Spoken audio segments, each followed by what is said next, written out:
केकड़ी सावर उपखंड कार्यालय के बाहर कथित लाल धागा बाबा के खिलाफ अनशन पर बैठे 80 वर्षीय बुजुर्ग छोटूलाल की शनिवार को अचानक तबीयत बिगड़ गई।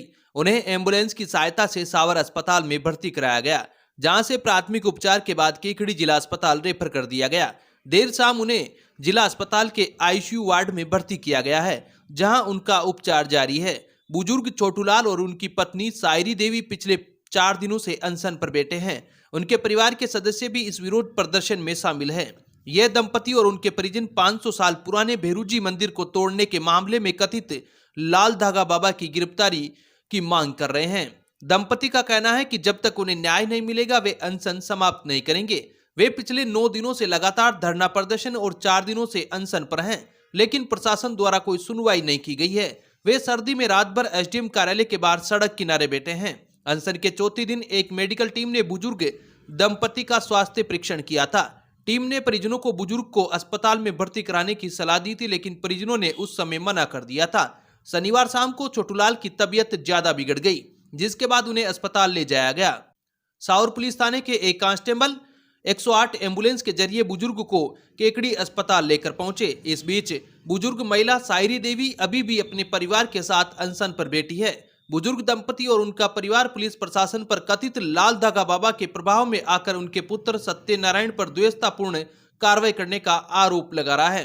उनका यह भी कहना है कि कथित लाल धागा बाबा के खिलाफ कई शिकायतें होने के बावजूद पुलिस ने कोई कार्रवाई नहीं की है, जिससे पुलिस की कार्यशैली पर भी सवाल उठ रहे हैं। बता दें कि मेरुकुर्द निवासी सत्यनारायण मीणा को सावर पुलिस ने सोशल मीडिया पर असभ्य टिप्पणी करने के मामले में गिरफ्तार किया था। परिजनों का आरोप है कि पुलिस प्रशासन लाल धागा बाबा के प्रभाव में आकर काम कर रही है। बिना किसी कारण के सत्यनारायण मीणा को गिरफ्तार किया, जिसे जेल भेज दिया गया। जब पुलिस सत्यनारायण को उपखंड अधिकारी के समक्ष पेश करने के लिए ले गई तो इस दौरान उसकी तबीयत अचानक बिगड़ गई और वह बेहोश होकर गिर गया, जिसे सावर के अस्पताल में भर्ती कराया गया, जहां उसे खून की उल्टियां होने लगी, जिसके बाद केकड़ी जिला अस्पताल के लिए रेफर किया गया था। परिजनों का आरोप है कि पुलिस थाना में दी गई यातनाओं से पीड़ित की तबीयत बिगड़ी है। केकड़ी के सल्लारी गांव में चारा काटने वाली कुट्टी मशीन में गर्दन फंसने से एक युवक की मौत हो गई। सिटी थाना पुलिस ने पोस्टमार्टम करवाकर शव परिजनों को सौंप दिया है। सल्लारी निवासी रामराज कुमावत ने सिटी पुलिस थाने में रिपोर्ट दर्ज कराई है। उन्होंने बताया कि उनका छोटा भाई लक्ष्मण पुत्र बद्री कुमावत शुक्रवार शाम करीब 7 बजे घर से इंजन चलाने की बात कहकर निकला था। कुछ देर बाद उनके बाड़े के पास शोर शराबा होने पर रामराज वहां पहुंचे। उन्होंने देखा कि लक्ष्मण की सोल कुट्टी की मशीन की फैन बेल्ट में फंस गई थी, जिससे उसकी गर्दन मशीन में फंस गई थी। उसे तुरंत केकड़ी के जिला अस्पताल ले जाया गया। अस्पताल में डॉक्टरों ने लक्ष्मण को मृत घोषित कर दिया। सूचना मिलने पर सिटी थाना पुलिस भी अस्पताल पहुंची। शनिवार को पोस्टमार्टम कराया गया और बाद में शव परिजनों को सुपुर्द कर दिया गया। सिटी थाना पुलिस मामले की जांच कर रही है। अब विक्टर ब्रांड के कंप्यूटराइज्ड धर्म कांटा खरीदिए केकड़ी में विक्टर स्केल कंपनी से 100 ग्राम से 200 टन तक के भारत सरकार से मान्यता प्राप्त कंपनी विक्टर ब्रांड के कांटे उपलब्ध है। विक्टर स्केल कंपनी पर आपको मिलेगी सभी प्रकार के कंप्यूटराइज्ड धर्म कांटों की सेल एंड सर्विस सुविधा। विक्टर स्केल कंपनी पर Rajasthan online mining TP Revanna software भी उपलब्ध। तो देर किस बात की, धर्म कांटे खरीदने के लिए आज ही संपर्क करें। मिलने का पता Mewada complex, Gopal petrol pump के सामने, कोटा रोड, केकड़ी। केकड़ी राजकीय जिला अस्पताल के ब्लड बैंक में पिछले कुछ दिनों से रक्त की अत्यंत कमी बनी हुई थी, जिसके चलते उपचाराधीन मरीजों को रक्त उपलब्ध कराने में भारी कठिनाइयां पैदा हो रही थी। इस गंभीर स्थिति को देखते हुए ब्लड बैंक के चिकित्सा प्रभारी डॉक्टर मुनेश गौड़ एवं senior lab technician Mahavir Vijayvargiya ने सामाजिक सेवा कार्यों में सक्रिय भारत विकास परिषद के रक्तदान शिविर प्रभारी दिनेश वैष्णव से संपर्क कर स्थिति से अवगत कराया। सूचना मिलते ही दिनेश वैष्णव ने मामले को गंभीरता से लिया और केकड़ी के सभी प्रमुख सोशल मीडिया प्लेटफॉर्म और व्हाट्सएप ग्रुपों में रक्त आवश्यकता की सूचना प्रसारित की।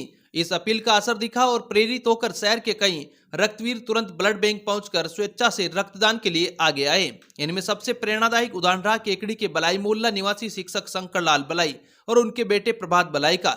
सूचना पड़ते ही दोनों अस्पताल पहुंचे और अनजान मरीज के लिए रक्तदान किया। छात्र प्रभात बलाई ने अपने जीवन का पहला रक्तदान किया है, जबकि शिक्षक शंकरलाल बलाई ने अपने जीवन का 29वां रक्तदान कर समाज के सामने अद्भुत मिसाल पेश की। सूचना पढ़कर रक्तदान करने में सुरेश साहू होमगार्ड, आशीष नामा कॉलेज छात्र, Jayesh Khatik motor garage mechanic, Upendra Lakshkar छात्र। रक्तवीरों की स्वेच्छा और तत्परता से कुल 6 यूनिट रक्त एकत्रित किया गया, जिससे कई मरीजों के जीवन बचाने में मदद मिलेगी। इस पूरे सेवा कार्य में ब्लड बैंक की टीम का विशेष योगदान रहा, जिसमें ब्लड बैंक चिकित्सा अधिकारी doctor Munesh Gaur, senior lab technician Mahavir Vijayvargiya, nursing officer Padam Jain, lab technician Manish Saini, Kaluram Jangid, Aditi Chawla एवं blood bank counsellor Vinod Sahu.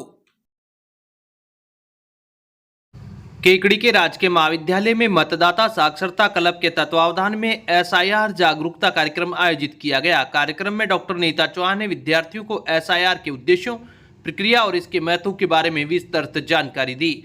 उन्होंने छात्रों को अपने मोबाइल पर SIR नामांकन फॉर्म भरने की ऑनलाइन प्रक्रिया भी पूरी करवाई। मीडिया प्रभारी सत्यनारायण शर्मा ने विद्यार्थियों को SIR नामांकन के लिए प्रेरित किया। उन्होंने सभी छात्रों से अपने घर, परिवार, मित्रों और पड़ोसियों के कम से कम 10 SIR नामांकन फॉर्म भरकर मतदाता जागरूकता अभियान को सफल बनाने की अपील की। कार्यक्रम का मंच संचालन ELC संयोजक शहजाद अली ने किया। धन्यवाद ज्ञापन ज्योति मीणा द्वारा किया गया। इस अवसर पर माया पारिक, मीडिया प्रभारी कैलाश जोशी और अन्य संकाय सदस्य सहित कई विद्यार्थी मौजूद रहे।